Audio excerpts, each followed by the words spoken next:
What's up, everybody? It's your favorite electrician, Doug, here, back with another episode of Talking Out Loud. Today's topic of discussion is craftsmanship.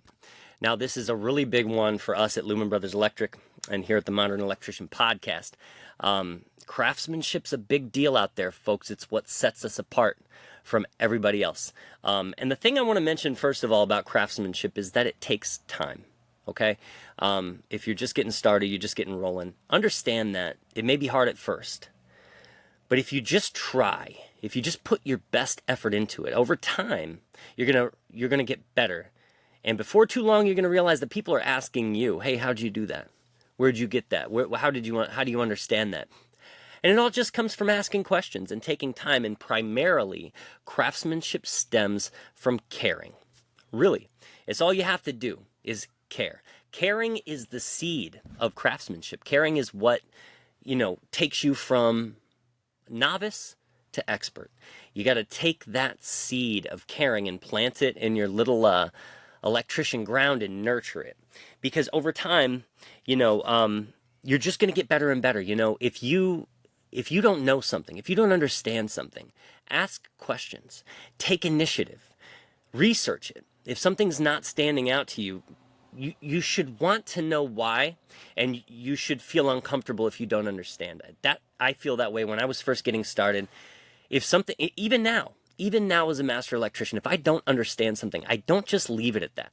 I don't like not understanding, because this is my vocation. This is what we do. If I'm to consider myself a master electrician and an expert, I should consider myself a craftsperson as well. It's a big deal. And I just really like the concept, really, of craftsmanship, because it really gives us like a direction or an end point. Like, if you're putting in your effort and you're hitting the stages, there's a reason that it takes 8,000 hours, 4 years roughly of full-time work to sit, even for your first exam. At least that's how it is in Maryland. There's a reason, because you might be able to understand that theory, you might be great at math, but they want to make sure, the industry wants to make sure that you've got the execution down, and it just takes time. But being a craftsperson is what gives you the metric for where you are along the path. How would you know where you are if you just weren't paying attention? You've got to have goals and objectives as you get into your career that are like touch points and checkpoints, if you will, that let you know along the path, okay, I am progressing, I am getting better. Also, striving to be your best at something is going to teach you lessons, right? Like, for example, you will learn humility if you're trying to do something as good as you can, because what's going to happen is you're going to not do something as good as you can, even if you're trying as hard as you can. And there's nothing more humbling than putting your all into something and to some degree failing. I experienced that when I sat for my master's test the first time. I studied and studied. I took a course in, taking the test. There's a great guy that we've mentioned before on the show, Marty Schumacher, in Maryland, who gives these great prep courses. And I took the course and I studied my ass off. I had theory down, but I failed that first test, and I did my best. And it was a really humbling experience, and that's a great thing. You've got to be able to check yourself, because you don't want to go out there and think you're the best when you've never really had the experiences that challenge the hell out of you, that you have to then overcome. Overcoming failings is a big part of craftsmanship. You're never going to get it all right, even after you do it for a really long time. Ask the guys out there that have been doing this for a long time. They still make mistakes, and they have to overcome them. It's just part of it.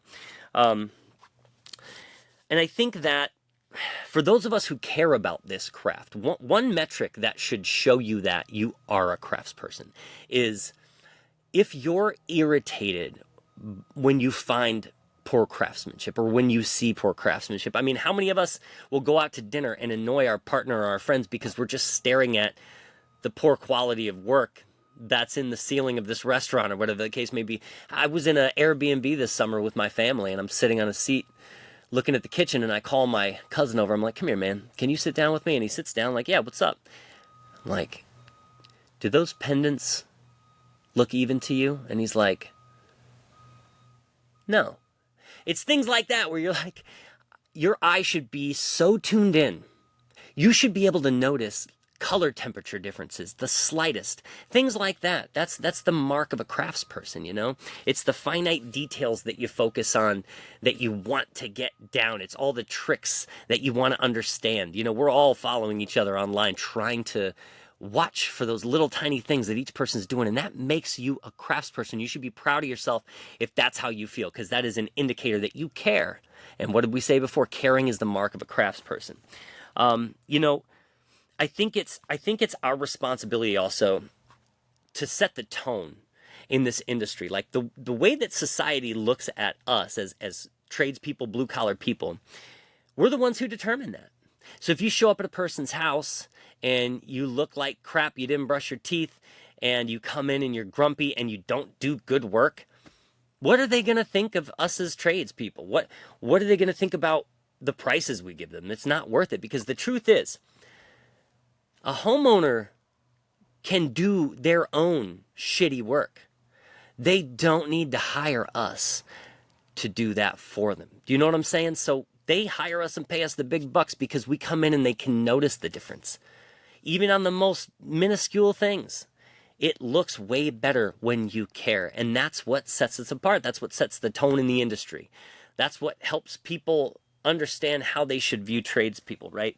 And the truth is, we emulate craftspeople, you know, every day without even really noticing it. I mean, take LeBron James for an example, or Tom Brady, somebody who's just like excelled in their industry.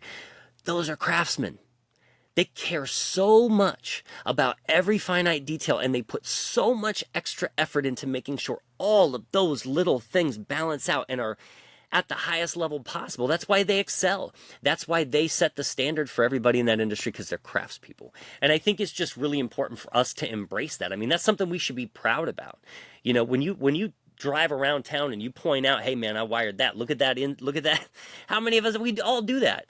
But you wouldn't want to do that if it looked like shit, right? I mean, if you if you ran a riser for a service and it was crooked, you would hate to drive by that house every time you did it because you didn't take that extra time.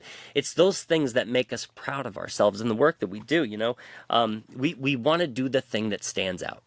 I want to talk about my dad for a minute. I'd love to have him on the show. Hopefully, I will. My dad is a craftsperson.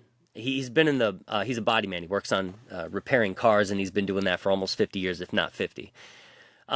His entire work life. And my dad does not fuck around. He is a perfectionist.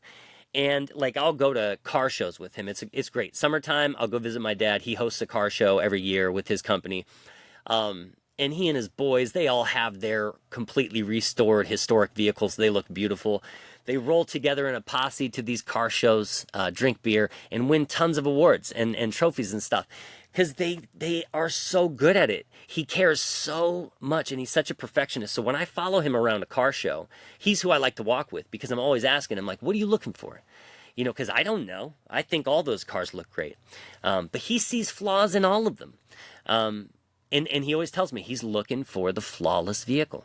And sometimes he'll find one, but not every time.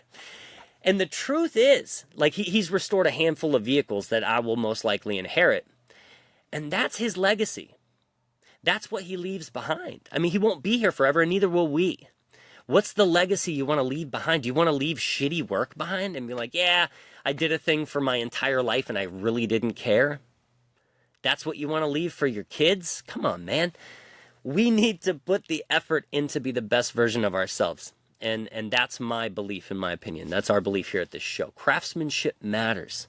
You know, put in that effort, put in that extra effort, and you'll be proud of yourself. You want to stand back at the end of the day and admire the hell out of your work. You want to take pictures of it to post on your social media platform so that you can show other people what they should expect when they hire you.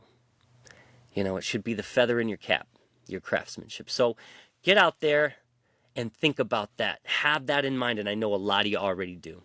And this isn't saying that you don't. This is saying I love and respect all you tradespeople out there who give a shit. I respect you. I admire you. I follow you online just so I can learn, and just so I can be reminded that I need to step my game up.